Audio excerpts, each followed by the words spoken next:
Indian ரயில்வேல இந்த அளவுக்குலாம் மிஷின் இருக்குன்னு இன்றைக்கி தான் பார்த்தேன். எவ்வளோ பெரிய மிஷின் பாருங்கள். புது ட்ராக் போட்டு வராங்க. இந்த இடம் வந்து வாடிப்பட்டி ஜங்ஷன். அவ்வளோ ஒரு மிஷின் வந்து சின்ன அந்த எல்லோ கலர் பாக்ஸில் தான் ஒர்க் ஆகுது. அதான் ரிமோட் கண்ட்ரோலு. அந்த ரிமோட்டை வச்சு தான் ஆப்ரேட் பண்ணுறாங்க. எவ்வளோ பெருசாக இருக்குன்னு பாருங்கள் அந்த மிஷினு.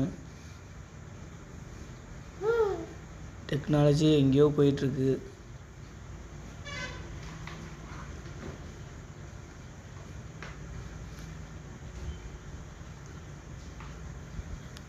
கூடிய சீக்கிரம் ஹைவே பைபாஸ் அகலப்படுத்தி வர மாதிரி ரயில்வே ட்ராக்கும் அகலப்படுத்தி வருவாங்க.